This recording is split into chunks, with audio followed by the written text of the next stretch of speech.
Internet est un merveilleux outil d'accès à l'information. Nous pouvons y retrouver nos racines, nos cultures, et notamment sur le site de Michel Roth sur le judaïsme alsacien. Michel Rotté est né à Mulhouse et a fait ses études à Strasbourg. Depuis toujours, il est passionné de photos, mais aussi, surtout, de l'histoire du judaïsme alsacien. Quand je suis arrivé à Strasbourg, j'étais relativement assez vite engagé et inséré dans la communauté. Le consistoire m'avait demandé de photographier toutes les synagogues à travers le Bas-Rhin. Alors, que ce soit des synagogues qui se sont transformées en garde-ferme, ou en entrepôt, ou en menuiserie, ou en état de délabrement complet, où parfois il ne reste qu'un mur, où il reste que l'habitat dans un jardin privé. Et j'ai photographié tous ces éléments.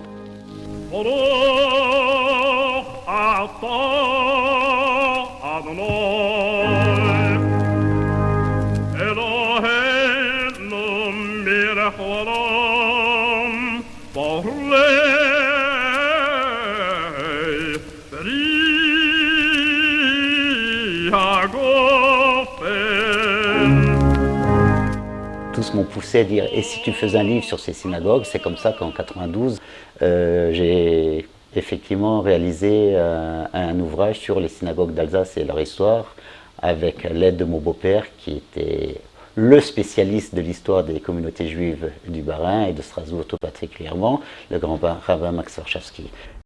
Mais c'est avec l'avènement d'Internet que ce projet prit son essor il y a une quinzaine d'années. Quand j'ai lancé le site, c'était filmé un coup de tête. Vraiment sans arrière-pensée et de loin pas imaginer 15 ans plus tard je serais encore là-dedans. Vraiment j'étais nul en informatique. Alors il faut dire aussi que ce n'est pas moi qui monte les pages, il y a quelqu'un qui travaille avec moi, c'est Barbara Ravel, et qui fait un travail remarquable.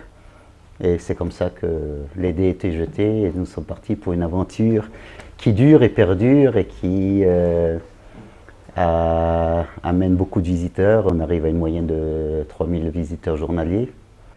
C'est un peu l'antre de travail où les débuts du site se mettent en marche, c'est-à-dire entre les photos à scanner, les vidéos sur lesquelles on travaille.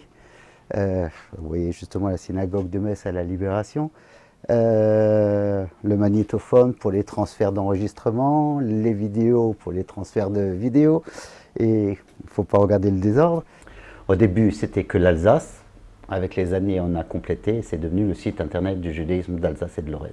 Avec des sujets divers, puisqu'on a tout de suite établi un certain nombre de rubriques, que ce soit l'histoire, que ce soit la généalogie, que ce soit les traditions, que ce soit les recettes de cuisine juive traditionnelles, que ce soit les personnalités juives de la région et les habitudes traditionnelles juives. Indépendamment de ça aussi, toutes les communautés, toutes les synagogues.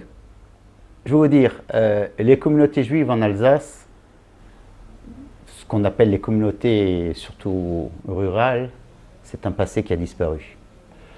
Les communautés se sont concentrées aujourd'hui sur les grandes communautés, que ce soit en Lorraine, Metz, Nancy, Strasbourg, Colmar, Mulhouse. Les petites communautés sont tous, ou pratiquement majoritairement, ont disparu.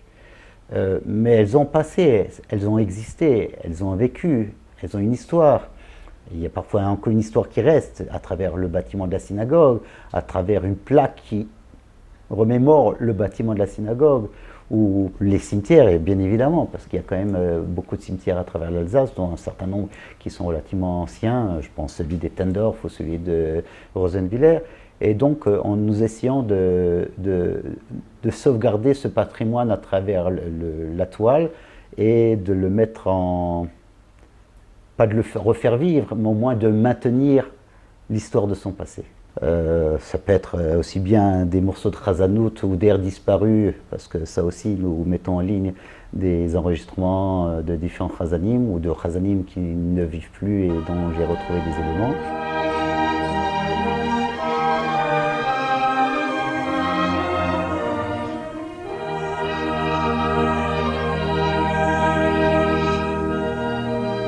J'ai même relié des familles qui ne se connaissaient pas, entre des familles du Brésil d'origine alsacienne et des familles qui habitent à Paris et dont une partie habite en Israël.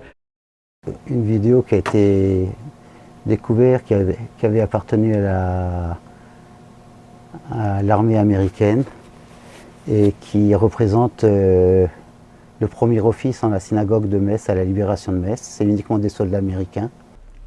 C'est beaucoup de travail, c'est beaucoup de réunions, c'est aussi des nouveaux projets qu'on veut mettre en ligne. Il y a un projet en ce moment en cours de mettre en ligne tous les enregistrements de l'œuvre d'André Neher.